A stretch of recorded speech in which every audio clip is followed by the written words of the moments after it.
Can you hear us?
Oh, no.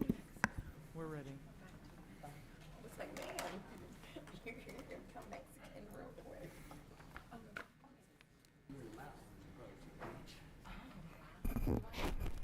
We good? We're ready. Good morning, everyone. I'd like to call this meeting to order. Ms. Puccino will please call roll. Chairman Billy Lerma, Here. board members Roland Barrera, Here. Barbara Canales, Here. via WebEx, Paulette Guajardo, Present.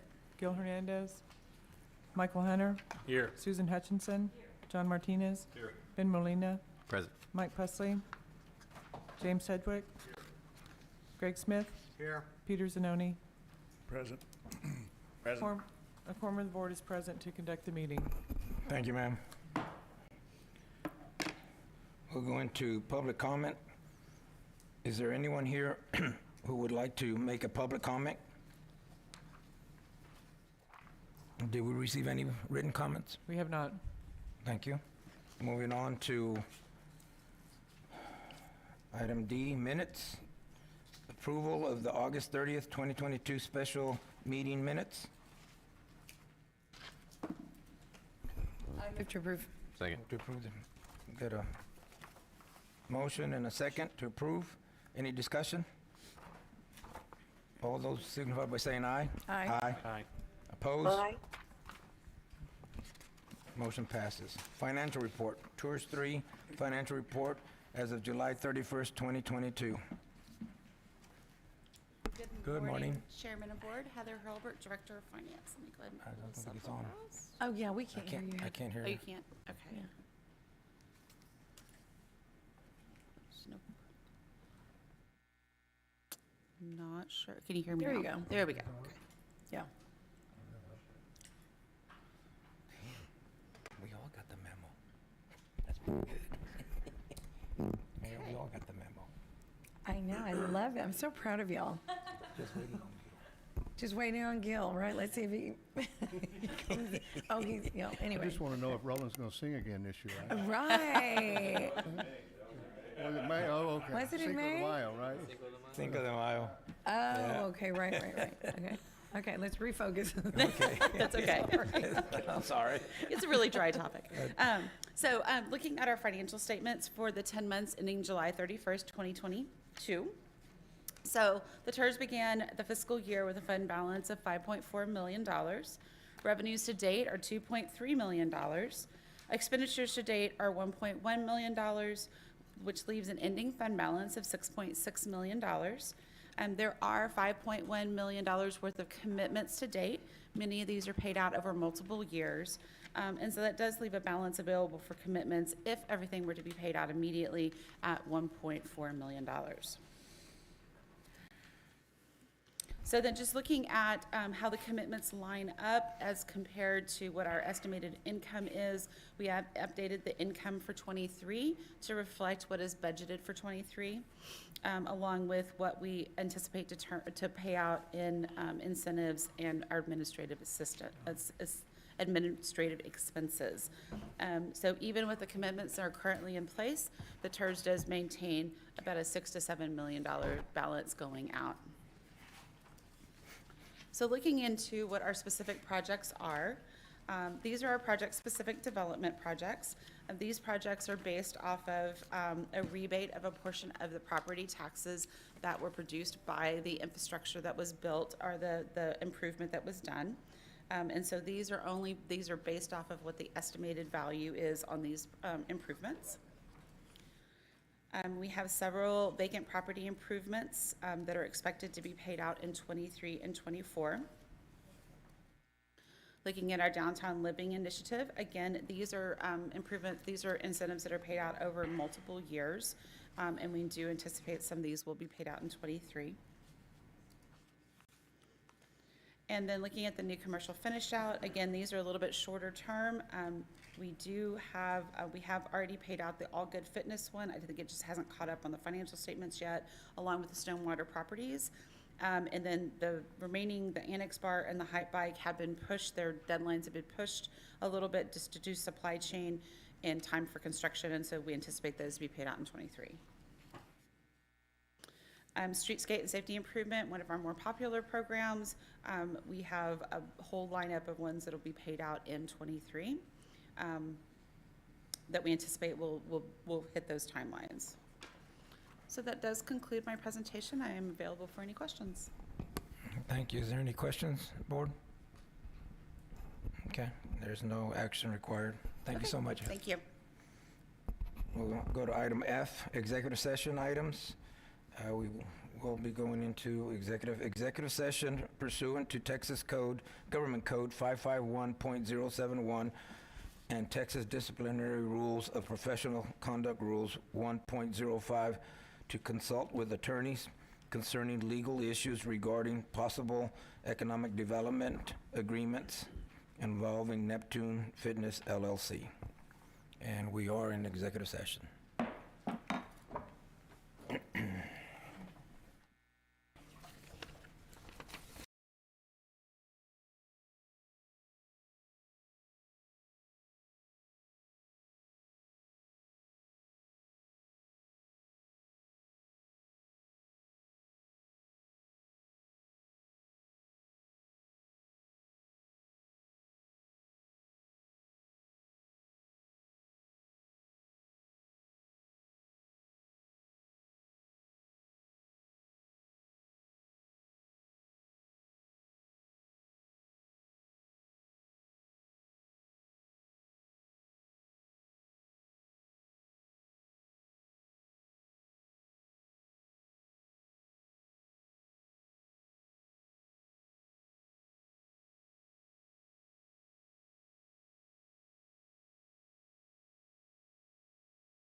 executive? Mr. Chairman, I'd like to make a motion to authorize a downtown development reimbursement agreement with Neptune Fitness Limited Liability Company in an amount not to exceed $18,299 for improvements to the property located at 1001 Second Street under the Commercial Finish Out Program. Second. It's been moved and seconded. Any discussion on this item? All those- We wish, ahead. I think the applicant's here. Yes, that's what I was going to ask. Hi, thank you, congratulations, and we're behind you, and we really wish you the best. And I think you should invite us all to go do CrossFit and take some great pictures of people climbing ropes and pushing tires. Just as an observer. An observer. Councilman Presley will judge. And I have no problem flipping a little tractor tire from the lawnmowers. Little. Okay. Okay, we have a motion, we have a second. Any further discussion? All those in favor, please signify by saying aye. Aye. Aye. Oppose? Aye. Motion carries. Thank you. Thank you, Good luck. congratulations. Congratulations.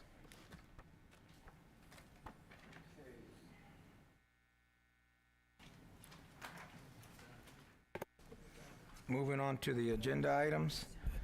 Item number 4, motion to approve service plan for fiscal year 2023 and renew the interlocal cooperative agreement between Corpus Christi Tax Increment Reinvestment Zone Number 3 and the Corpus Christi Downtown Management District. Ms. Mason? Good morning, board members. Elizabeth Etta Mason, Executive Director of the Downtown Management District. Before you, we have a presentation about the fiscal year 23 integrated service plan for the Downtown Management District and the reinvestment zone. We also have a hard copy of the service plan document itself in your packet. It was sent out at the end of last week, but we have this visual aid with this presentation in order to kind of guide you through it.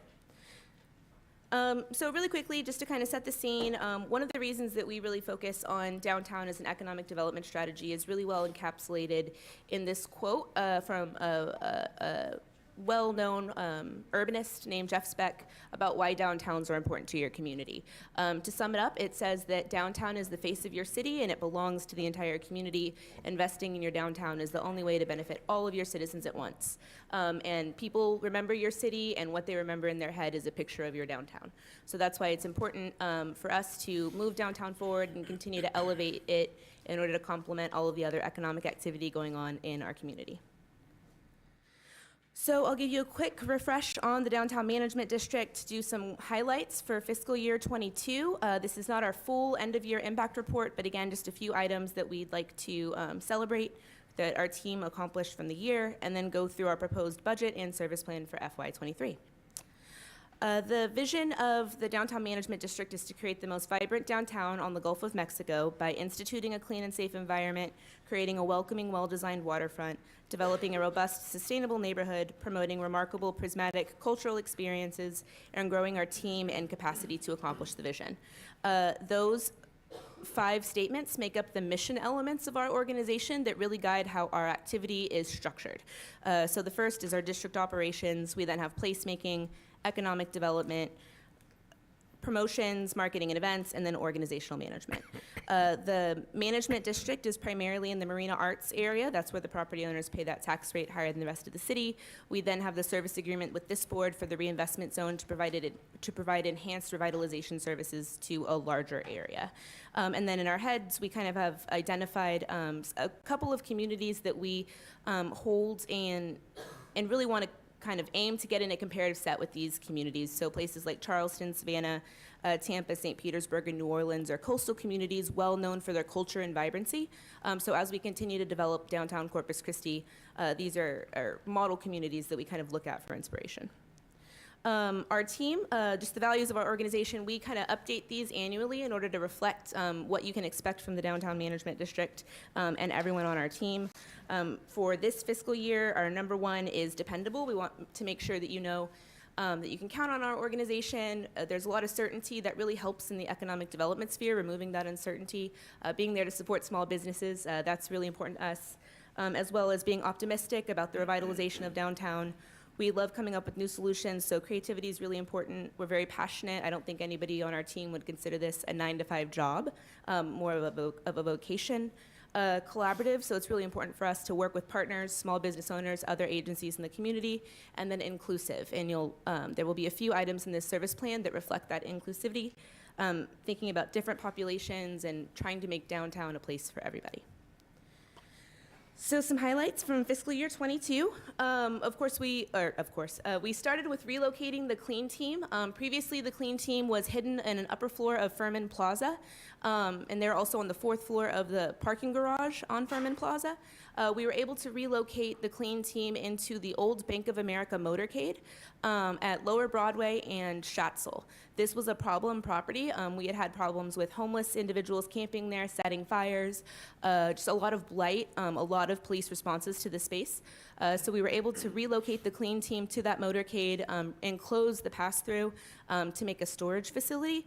And we've been able to really upgrade, right, the condition of that space. We no longer get monthly reports from the 2 adjacent businesses about homeless issues at this space because we are a continuous and active user at this location.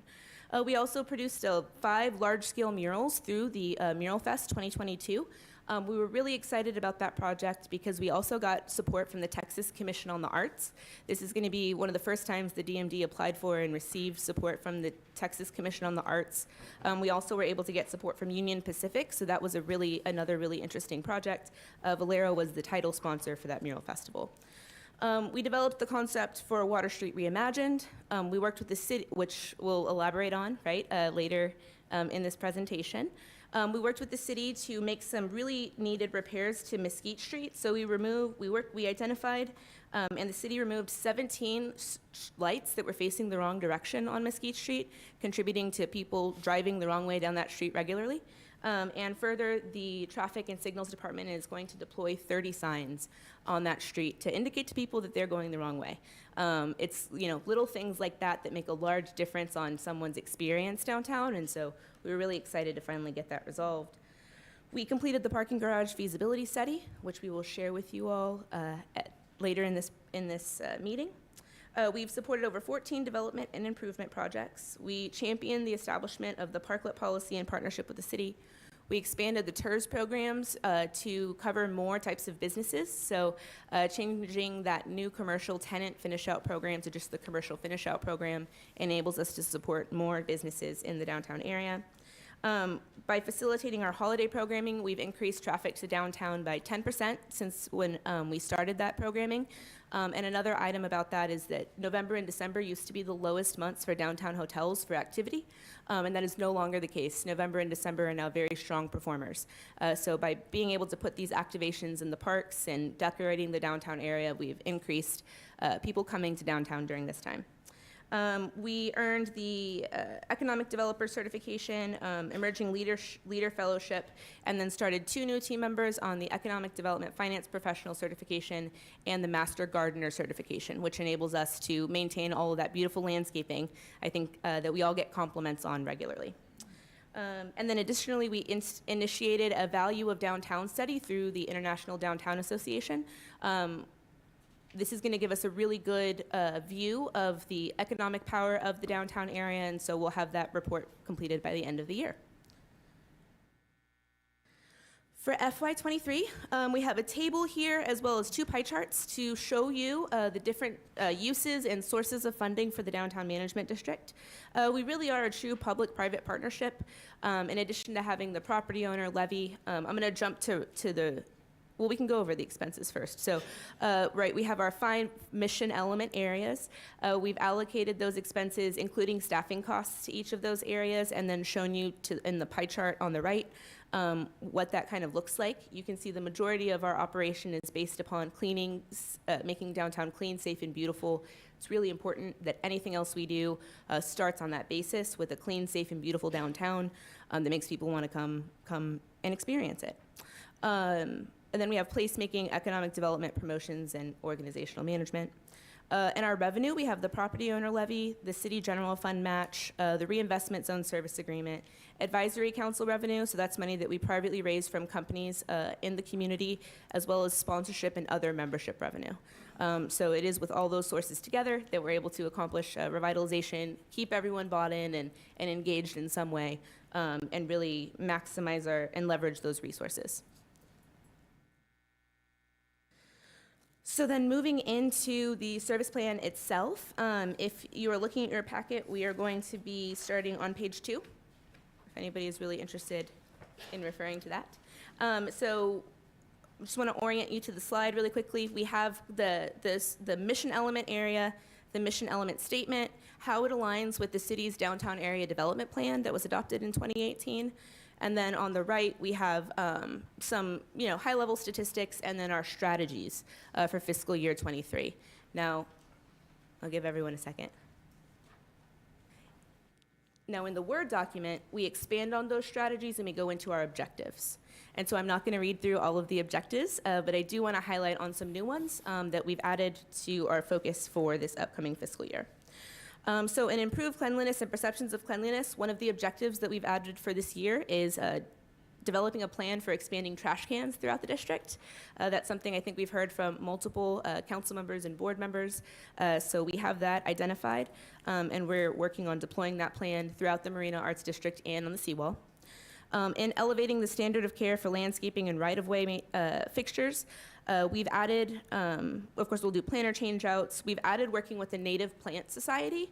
I think we had a big lesson this summer when, we've developed this reputation for these beautiful flowers, and then we went into the drought.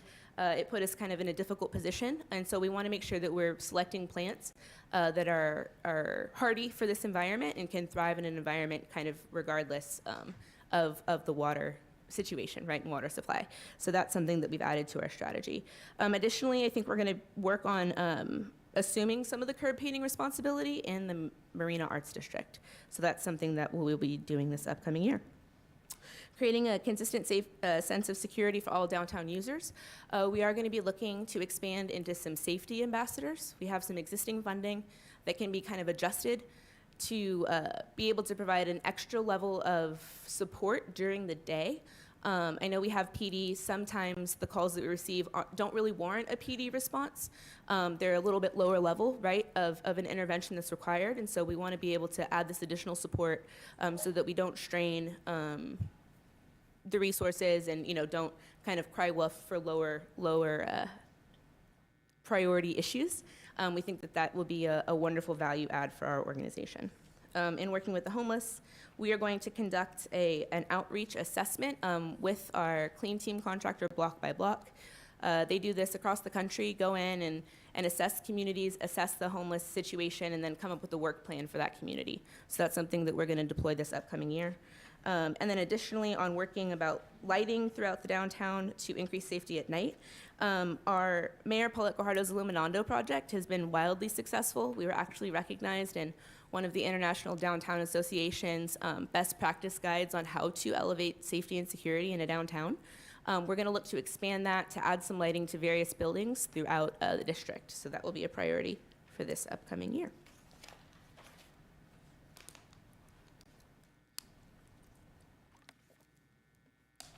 In placemaking, we're going to continue to work for catalytic infrastructure projects.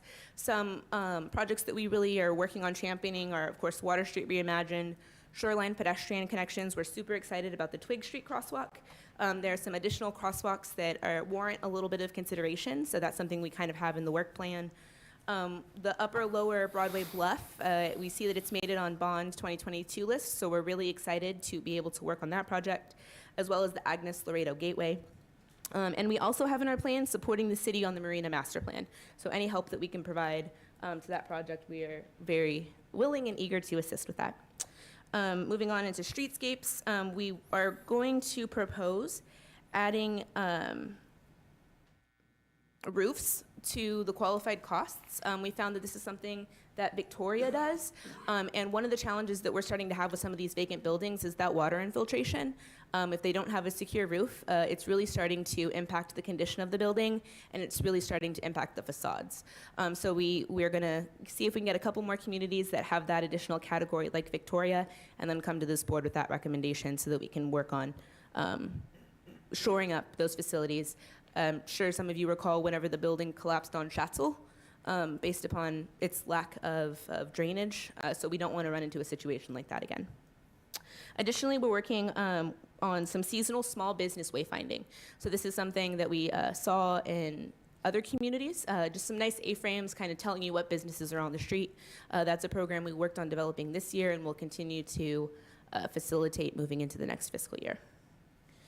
And ensuring downtown users have a connected, convenient, and safe route to and through downtown, we'll be working on assisting with micro-mobility management, specifically scooter management, in the Marina Arts District all the way down the seawall.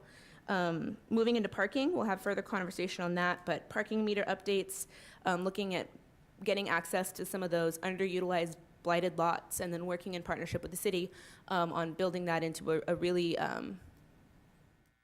robust business model. I think right now there's some opportunities for enhancements for the entire parking system, so that's an area that we're going to be focused on. In implementing family and tourist-oriented placemaking initiatives. An area that we want to focus is facilitating dog-friendly spaces downtown. As we try to attract downtown residents to the area, we are noticed an increased number of dogs. We deployed waste stations in 2022, but I think we need to have some more facilities available to them, especially to utilize that as an amenity for downtown. So that's an area that we want to focus on.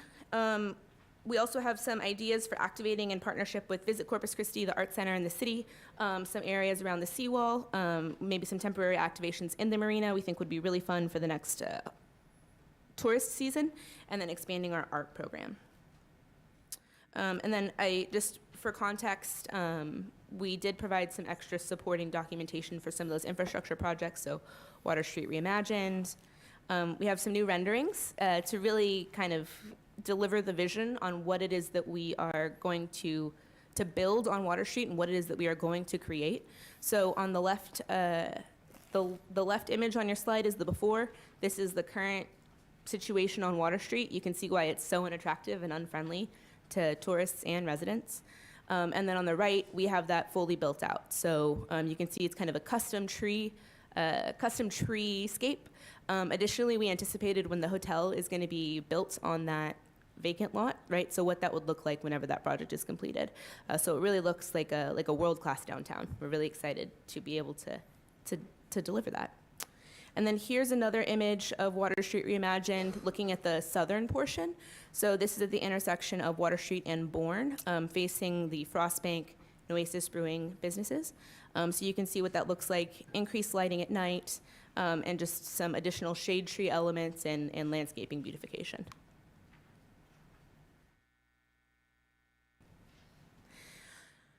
Shoreline pedestrian improvements. So these are some of the other crosswalks we've identified that need to be improved. Again, upper and lower Broadway Bluff was last rehabbed in 1988, so we're really excited to see that project get support from city staff and then get on the queue so we can do that important maintenance work. And then the Agnes Loreto entryway connecting these two hotspots of development. This one block of Chaparral Street is the one block that remains one way and has no pedestrian considerations. So unless you cross at this crosswalk, you cannot get to the other side of downtown, and people come really quickly around that curb. So that's going to be an area of focus for us.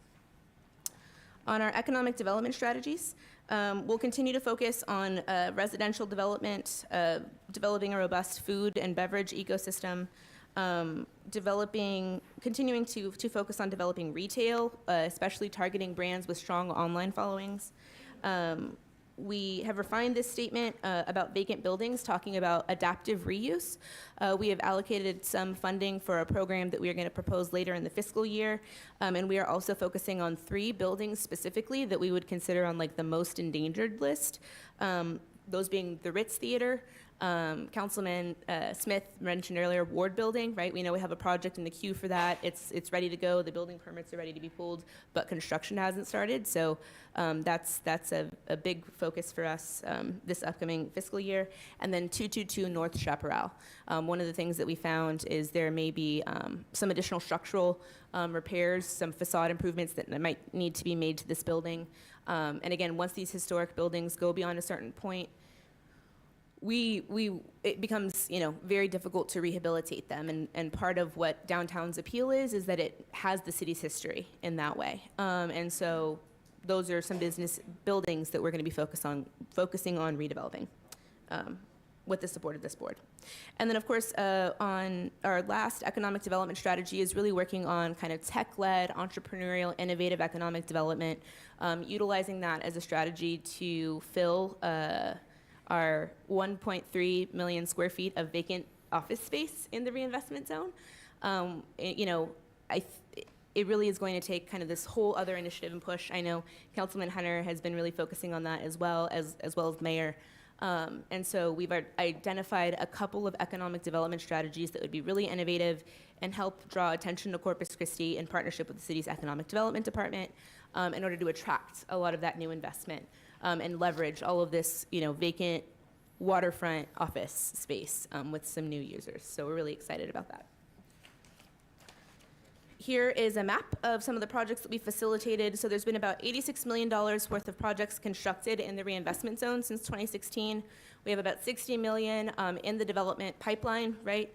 And then there are additional workforce and affordable housing projects under development that aren't included in those numbers.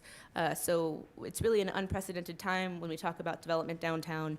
And it's a lot of little wins, but each of those is a space that a customer or a resident can go to. And so we're really proud of our ability to support small businesses and the vibrancy that they bring to the downtown area. Our promotion strategies, now this is kind of one of the areas of our operations that is explicitly not funded by the reinvestment zone, but we are really robust in our online following. Our Facebook followers are up to 28,000. Instagram over 24,000. We have a 6,200 person email list with a 40% open rate. So we utilize all of those tools in order to be able to deliver the message, elevate the brand of downtown, let people know what's going on, and bring the community along in this revitalization journey that we're on. And then again, in organizational management, one of the biggest things for us this upcoming year is going to be the renewal of the downtown management district. So that's going to be a large area of focus for us. We've looked at the expansion. We are looking right now at expanding south to Furman Avenue to support the maintenance that will be required for that Water Street Reimagined project. We've had good conversations with the stakeholders in that area, so I think we're going to be moving in that direction. And then here are metrics and benchmarks, just so you can understand how we track all of the activity. Of course, it's very helpful to have things that we can point at downtown that we've done, and we have a lot of those. But additionally, we assess these metrics and benchmarks monthly. We include them in our report that is submitted to the city, and we utilize them to track not only our activity, but the impact, right? So not only our outputs, but also our outcomes and what we're able to do moving downtown forward. So with that, I'd be happy to answer any questions. Good report, a lot of good information. Alyssa, thank you so much. Mr. Pusley. Yeah, great information, Alyssa. Does our downtown TIRZ boundary include the T-heads? It does, yes, sir. In the Marina District? Yes, sir. Okay, so it does. Yes. Okay. I thought at one time it didn't. Or did we expand it, or is it always included it? The marina has always been in the reinvestment zone. The nuance has been the marina does not pay property tax. So for the management district, there is no revenue received for the marina, so there's not, historically the DMD didn't provide services in that area, right? The services were provided in the area where people were paying that levy for those services. But yes, it is in the district. Okay. What sort of things do you foresee in the future that we could do, the TIRZ board and DMD, to help provide additional resources and energy into bringing new businesses to our T-head area and our marina district? So I think there's kind of two parts to that. I think identifying the space available for those businesses to be able to be placed, right? We're not, the land on the marina, there's opportunities, I think, to build some kind of pad sites, right? Or some spaces that can be leased out. There's a lot of grass that's kind of underutilized. So I think that that's one opportunity. We are looking to do activations, not so much business related, but also creating more activity and more traffic. One of the areas I think that we have looked at is the Norma Urban Park, where people used to skate. There used to be Battle of the Bands. It used to be the place to be on Saturdays. Right. And so I know that we have the Marina Master Plan, and some, brilliant urban designers are going to kind of come in and give us a really good vision about what could be made there.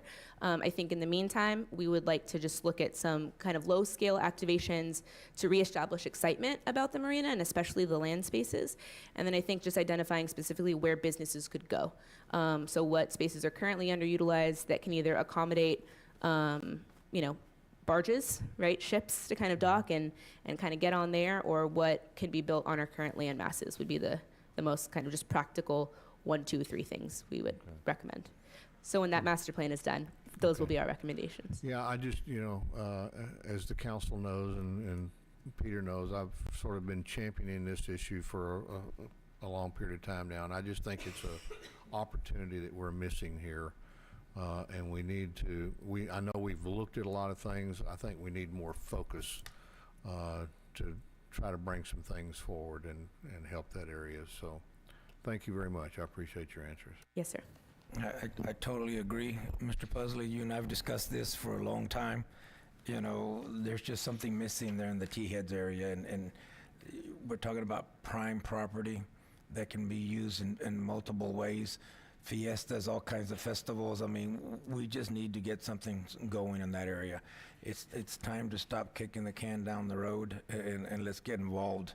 And we need to get involved more with Peter and the staff and the DMD together and get into a round table and let's have some serious discussions. Mr. Barrera. Thank you, Mr. Chairman. Alyssa, I guess, have you had any I guess the thing is that coordination with parks and Visit Corpus Christi. I've told Brett and I don't know how many parks directors and interim parks directors about something as simple as Dia de los Muertos. I think it was in Texas Monthly that is one of the years ago that is one of the biggest Dia de los Muertos festivals in the country, and that obviously is it's an attraction, and it creates a more vibrant downtown. The things that you've done, and I think what's helped to expand that is the Friday Art Walks of what you've done. So it's just a bigger one for people to come to. Plus, of course, we haven't had it has been successful here with COVID, but like the St. Patrick's Day Festival that the Tribers put on, and that Michael puts on, and I just don't feel that we've ever had that coordination that Parks needs to understand that, okay, I mean, they're great, and then the solid waste crew is great at coming to clean things up, but I don't know, has there been any interaction, or have you, or describe what you're going with, because it doesn't seem like there is. Yes, sir. We have a wonderful relationship with the Parks and Recreation Department. Kevin Johnson is super responsive whenever we have an issue related to something for maintenance. We found Robert to really be positive and supportive of the initiatives, like the larger scale vision initiatives that we have. And then we work closely with the permitting offices. So I will tell you, and again, I didn't go really into the promotions or the events in this because the TIRZ projects are kind of more long-term, right? But it just, right now, something that we have in the works is the October Art Walk is not only going to be an October Art Walk, it is also going to be the A&M Corpus Christi Oso Bay Biennial. There will be a parade that occurs from La Retama Park all the way to People Street and all the way down Chaparral Street of these wonderful sculptures and different types of art that the university is creating. And then we've also are supporting the creative group on People Street. They're going to be having a music and film festival. And so Parks and Recreation, traffic engineering, everyone in that field is meeting with us regularly, figuring out what those street control plans look like, being very supportive, right, and kind of coming up with the traffic control plans to make stuff like that possible. So we've found them to be very helpful and very supportive. And then with our interlocal agreement with the city, that's actually a cost that's shared as well between the city organization and the downtown management district. So we do have a lot of buy-in and a lot of support. And for is those Visit Corpus individuals. Christi helping you to market those to other markets? We, I think that Visit Corpus Christi has a like a very strategic marketing planning horizon.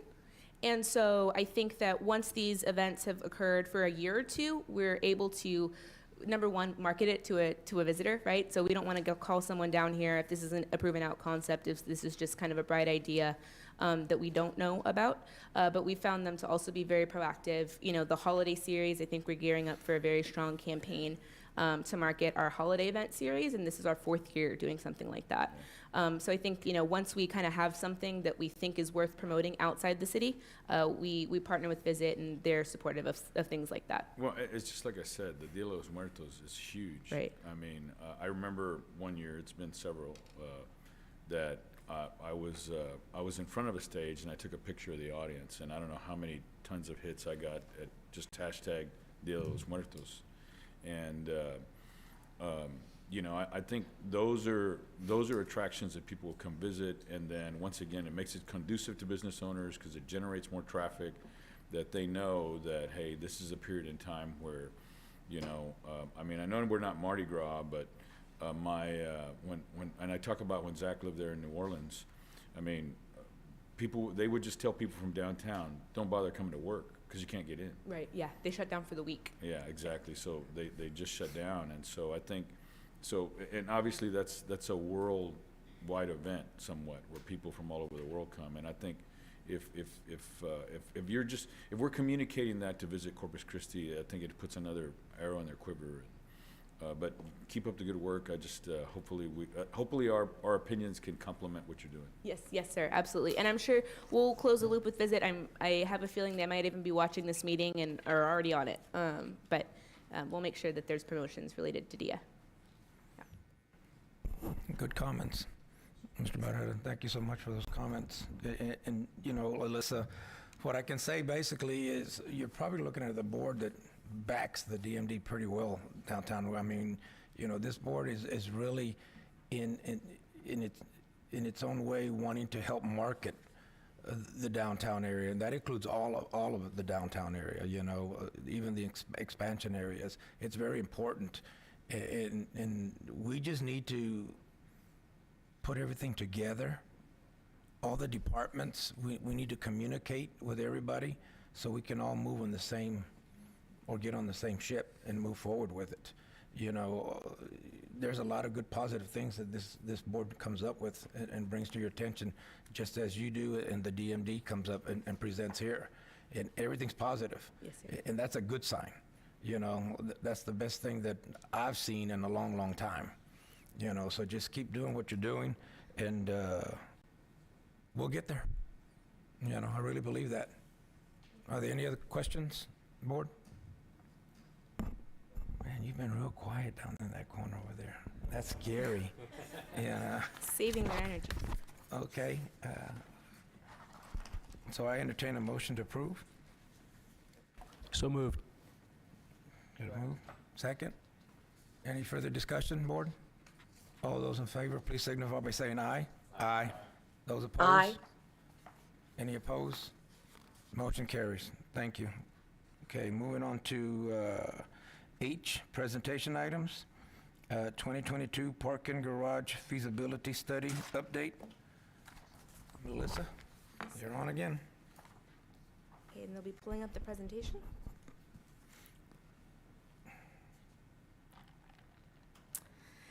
Okay, The item we have before you here is a report back on the parking garage feasibility study that we initiated for the innovation cluster in the Marina Arts District. This is one of the 12 action items that were in the 2017 Parking Action Plan. And we sought to undertake this. That Parking Action Plan was really intended to help us manage parking as a product. I think downtown parking has always just been kind of a little loose with the way that it's organized or the way that it's available. I think we're probably one of the only urban districts where you can park in a field, right, in your central business district. That's something that you typically do in rural spaces, but we do that, you know, in our area. So that was the reason that we set upon the Parking Action Plan in 2017. One of the items that it talked about was planning for the future supply of parking. And so this parking garage idea has been floated around, especially stakeholders in this immediate area. So we wanted to kind of demystify that a little bit, get to the details of would it be possible, would it be feasible economically. We've developed a good understanding of what the economics of this parking development would be. I don't want to bury the lead. We've really found that it's more of a longer term concept.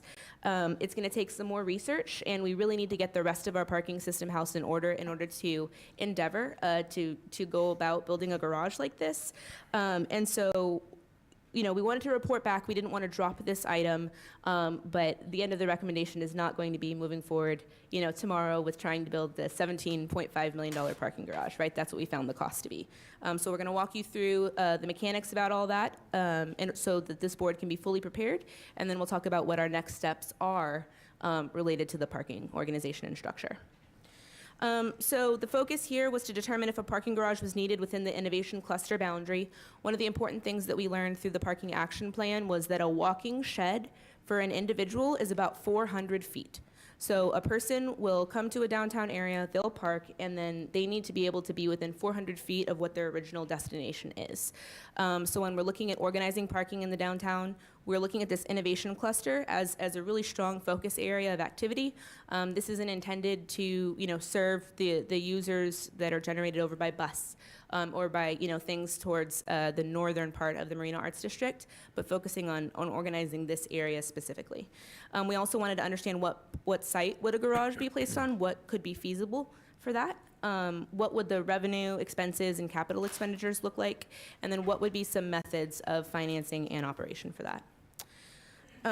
So we had a workshop with the users in the area and potential developments that are slated to occur. We identified what those look like. We then, our consultants, we worked with Walker Parking Consultants on this project. We then had that data entered into their very sophisticated pro formas related to parking demand, right? Some of the things that we found were the peak time and utilization of parking in the downtown area was going to be at 2 p.m. on the weekday and 7 p.m. on the weekend. And August was the highest time for demand for that parking. August is when the Education Service Center is starting to do a lot of their trainings and preparing teachers for the upcoming season, and when people also start coming to the appraisal district to appeal their property taxes. And so those are two very large areas and two very large users and two very large sources of demand for the downtown district. We looked at these two sites for development. One that currently is owned by NCAD and the Exchange, are the owners of the property owners for the Exchange, and Site 2 is owned by the Education Service Center and utilized by its employees. We looked at the parking inventory for that cluster area, as well as what the inventory is for the two sites where parking is slated or would be proposed. To sum up that very complicated spreadsheet, we identified that future demand is about 2,500 parking spaces with a fully built-out program. Our inventory is about 1,800 parking spaces in this area. So that means in future build-out, when this area is completely developed, we could see a shortage in parking of about 700 spaces. Now, this doesn't mean this is going to happen every day, right? This would be in August at 2 p.m., right, in the middle of the weekday. But it is something for us to know from a data standpoint so that we can begin to plan longer term for our capital development.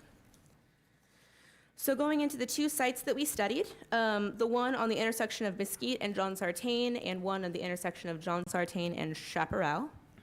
We looked at what that space would look like based upon what supply would need to be had. We found that the first site did not work out very well because it was going to be less efficient. It would be more costly per space. You'd need to be able to build higher. There'd be a longer walking distance. So the majority of the activity right now is happening on Chaparral Street. So even walking to the other side of, to Mesquite Street to get in and out of that garage was going to be a perceived longer walking distance than something else down Chaparral Street. The access to and from the garage would have to be through the surface parking lot and Mesquite Street. And then there was also, it wouldn't be possible to achieve the entire space count on this site. And then firewalls may be needed. So just a lot of complications with trying to tuck a parking garage on that site. Site 2 we found to be a little bit more attractive for a project like this, so it would be more efficient, there'd be less cost per space, there'd be a shorter perceived walking distance. It would be easier to find for motorists, so people enter downtown on Agnes, Laredo, Chaparral Street, so this parking garage would be kind of right at that entrance point. There'd be better access from a traffic perspective. 7 levels could accommodate the 700 parking spaces, and it could be an open parking structure because there wouldn't be other structures surrounding it, so it wouldn't have as many needs regarding the firewall accommodations. The cons is there would be a more architectural cost because if it is this visible, it also needs to be really pretty. So we need to add some additional features in order to make it not just kind of an ugly parking garage. And there could also be a perceived walking distance. So it's not immediately, where people are, I think, in our community are used to parking right in front of the business that they're going into. This is still kind of a block away from a lot of that activity. So then these are some of the base concepts. We have some inspiration of some parking garages that we saw in Miami and in Fort Worth. Communities are doing really interesting things with parking garage architecture. So we wanted to just kind of share that for inspiration. The 2 concepts proposed by the consultant were unify fragments, so creating opportunities for activation along the facade of the parking garage, so not just having it that kind of, concrete slab, horizontal concrete slab, but adding some vertical interest. We could potentially put murals on it, we could put greenery on it, some sort of activation. We also talked about, you can see there's a dotted yellow-orange line. We talked about utilizing that space to create maybe some pad sites for retail. So we talked about maybe creating 4 micro pad sites so that we could have little front doors and there could be an activation adjacent to the street that is not surface parking. And then this was another concept suggested called monumental stairs. We thought that could be a really interesting activation but could pose a safety issue. We might need to have people watching the stairs in order to make sure that those are safe for the users. So we went ahead and recommended and went with design concept 1. Looking at how a parking garage would be managed, we looked at, in the state of Texas, most municipalities manage their parking garage structures. So we have a list here of some of those municipalities and where in the city organization that management is placed. The advantages are that it's less costly and the city has more control over the management system. Some of the disadvantages is that the parking system is often an afterthought. Because it's not the most pressing issue on anyone's political agenda. And then there's increased politics, because I don't know how many times you guys have personally received calls or texts when someone's gotten a ticket and is unhappy with that experience, right? So that is one of the challenges there. Having a downtown management district manage the parking, we only found Tempe, Arizona as a community that has that type of structure. So that is something that is not completely common.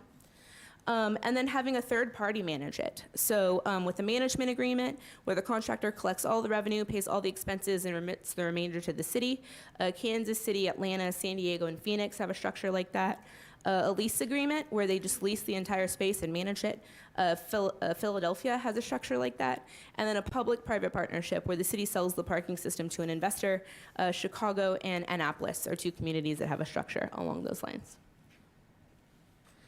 So then moving on back to the parking garage itself, assuming $25,000 a space, we saw that the deficit would be around 700 parking spaces. That means that this parking garage would be estimated to cost $17.5 million. We then went on to look at different funding mechanisms, bond financing, local option taxes, impact fees, special assessment districts, TIFs, parking, transportation funding, and joint development. We developed some pro forma assumptions about the revenue, and we've been able to vet this with a few stakeholders, looking at a parking garage that includes 700 spaces. The rent would increase 5% every year. We would get $800 a month for those micro retail spaces. We would need to pay $100,000 for property insurance on the space, and it does not include event parking. We looked at parking rate benchmarking in other parking garages in the community. So what are people paying to pay in other parking garages? Paying to park, I apologize, in other parking garages. And then we utilized that to develop pro forma for the revenue. So we identified what the turnover would be, how frequently would that charge be incurred, to identify what the revenue is for the parking garage. We then also looked and assumed a few things related to the expenses and came up with this pro forma. And so primarily, I'll just draw your attention to the last line that shows that there would be a deficit in the net operating income, pretty significant. Pretty significant. So it would not pay for itself. With all the users, with everything in the area, we would not be able to generate enough revenue to pay for the debt on that parking garage.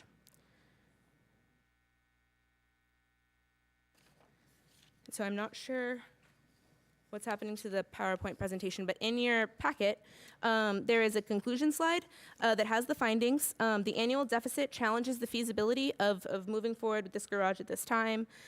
We have three items proposed for next steps. Determining if an independent garage is feasible, we need to understand, do other cities subsidize their garages? What changes would need to occur in order to make this a profitable, right, or a positive, at least a break-even type of project. And then additionally, we really identified the need to install on-site, upgrade our existing parking meter system to get people even used to paying for a garage. Because if we have a pay-to-park garage and free on-street parking, no one is going to use that garage. B, we wanted to look at how do we maximize the parking that we already have. So one of the concerns that the councilman brought up a few weeks ago when we were talking about parklets was that it appears during events that we don't have enough parking. And so one of the areas that we visited back in 2017, but we think we've put on our priority list for a revisit, is how are we utilizing some of our existing surface parking garage supply, and really prioritizing establishing those partnerships so we have that inventory available in those instances. And then finally, do we partner with local developers? Are there any kind of development projects in the area that might be willing to oversupply to accommodate, and even if we can't get to that full 700 parking spaces, if we know that deficit is kind of on the horizon, is there a way that we can start kind of packing accommodations in the surrounding area in the meantime in order to mitigate the impacts of that in the long term?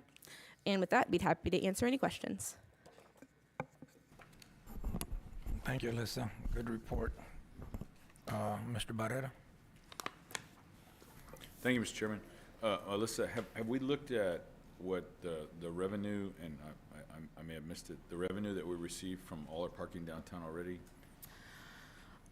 Annually, I do not have the annual revenue number off the top of my head. I know that we have not paid anything out from the Parking Improvement Fund in at least 4 years, and the balance of the Parking Improvement Fund's like $800,000, so I'd say $100,000 to $200,000 a year net, right? So that includes, because out of the revenue, we take the operating expenses, and whatever is left over is what goes into that. Yeah, I'd be curious to find out. And then the other thing is like, I know the Cosmopolitan charges for additional parking to the residents. Yes, sir. Do you know how much it is that they charge?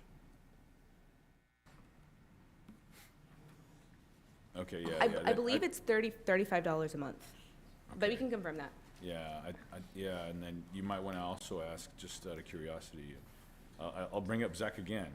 So parking at the downtown apartment that he lived in was $300 a month. Right. And the municipal parking was $75. And so he walked 2 blocks to park his car. Anyway, I guess those are some things that I'd try to find out, is how much revenue do we have already? I think also it's, shall we say, it's very competitively priced to park downtown. And then it's in addition to how many extra vehicles those individuals are asking for. You know, yeah, I agree with you. I think it's a little bit premature, but I think that there's times when we do have events. You know, Councilman Plessley brought up not too long ago the challenge during Buck Days, you know, and I don't know if that we bus people all the way over there or shuttle them all over there, and that'd be an opportunity for the whole world to park versus the challenges that we faced during Buck Days and during those 2 weeks. But anyway, okay, thank you.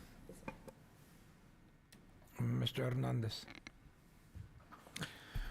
Yeah, real quick, put that over to the side a little bit. You know, 25,000 per parking space seems a little high. You know, I think when you look at it in conjunction with the building, it's somewhere between 10 and 12. How did they get to 25 per parking space? So the $25,000 is the industry standard. For a number of years, $18,000 was just kind of the contemporary accepted amount for building up a parking garage per space. Now, when you say industry standard, are you talking about locally, or are you talking about statewide? What are you talking about? Across the parking industry. So you're talking about across the entire nation? Yes, sir. Okay. Yeah, based upon the kind of the weight needs, right, and the structural needs, the concrete needs. I think that running into supply chain challenges with some of those materials has caused that standard cost to inflate for the time being. So I don't know if that maybe kind of goes back down after a period of time. But when parking garages are being bid out at this point in time, that's kind of the average number per space. Okay, it does seem high for us. Yes. Also want you to take a look at the Regional Transportation Authority as an option for this. Like, for example, Laredo, their transportation is part of the municipal organization, but it's still operated, the parking facility they have is operated by the Transportation Authority.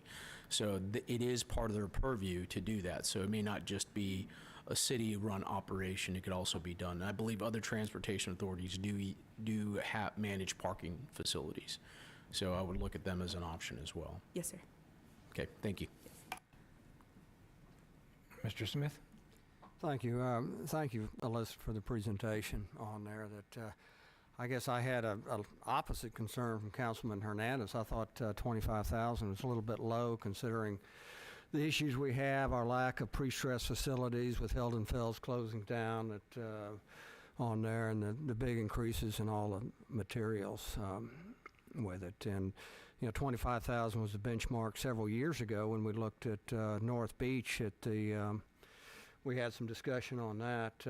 We were incentivizing the Fraser with it. But as I looked at this, you know, $17.5 million at 25,000, and we earlier have a lot of demand for other things on there. And one of the best issues we can have is a parking problem.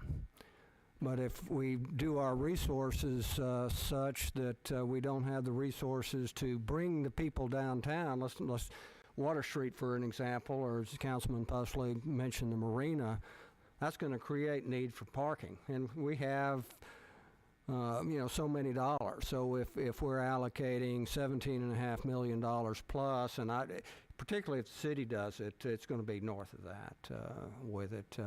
I think it's excellent. I did go through the pro forma on there. I'm looking at right now current parking garages, taxpaying parking garages run from 16 to 30% occupancy.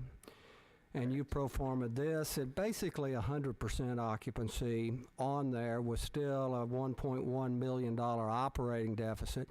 I guess I'm going to show my age, but I worked on the Furman parking garage with it. And those original pro formas on there all showed it making money and everything else on there, and it's done nothing. I provided the concrete for it with it, built the walls. And like I said, I think it's too early. Absolutely. Your Water Street to North Water, these kind of projects, I think that's where our focus ought to be. And then when we see parking really become an issue, you've got a study here that's identified sites, sizes and stuff like that. But at that point in time is the time to look at it. Now, you did a great job on other projects that will bring people downtown. So our focus, in my thoughts, should be there. Let's get the people there, and then when parking is an issue, we've got something to fall back on and solutions for it. So, yes, sir. Absolutely. Thank you, Mr. Smith. Mr. Pusley?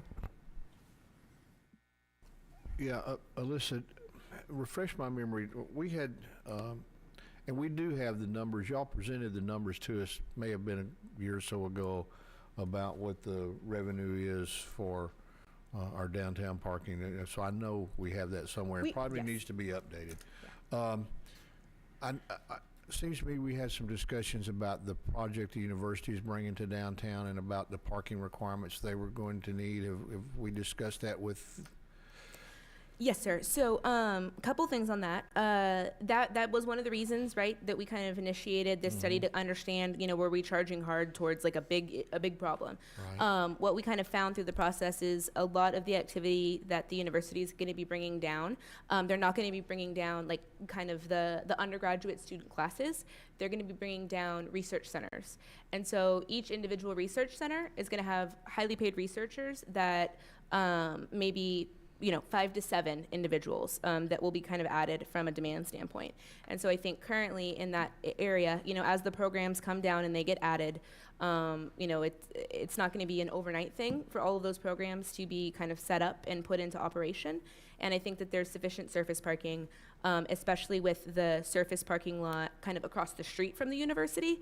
I think we have a little bit of time before we are running short on available supply. I'm talking for about them. on a future basis. Have we had any discussions with the university administration about them helping to fund a project like this? No, sir. We have not asked them for we've had conversations with the university, but not approaching them for funding for something like this. Okay, maybe it's time we do. Yeah. Thank you. Yes, sir. Thank you for those comments. Any other comments or questions? No further questions. Alyssa, thank you so much for the update on the parking garage. Everybody's been curious to see what that was going to come out with. I'm a little surprised that it's at 17.5, but it's just going to go up from this point, to be quite honest with you. It's not, even if we deal with it 2 years, 5 years down the road, it'll be a $25 million project. So, but like Mr. Smith said, the study's been done. At least we have the research done, and we're ahead of the game. So, yeah, we need to continue in the downtown area and bringing that foot traffic in, bringing in businesses to where it's a good thing to have that we don't have enough parking. So then we can move forward on this project. Quick ahead, ma'am. question, because I know it's 11 o'clock, but is there such a thing as naming rights to, the parking garage? I think that's something we could explore. Councilman Molina and I were just talking about that, and we think that would be a way to offset. Obviously, it would be huge, exposure Yes. for Oh, someone yeah. else's company. Yes, we could Like a add that roof to the company? potential revenue sources. Like a roofing company? Anyway, I think that's something That's to a great explore, idea. Alyssa, to offset. But anyhow, That's awesome. thank you, Councilman. Yeah, yes, ma'am. No other further business. This meeting's adjourned. That's a good one. I guess John Henry's gonna own a lot of them properties around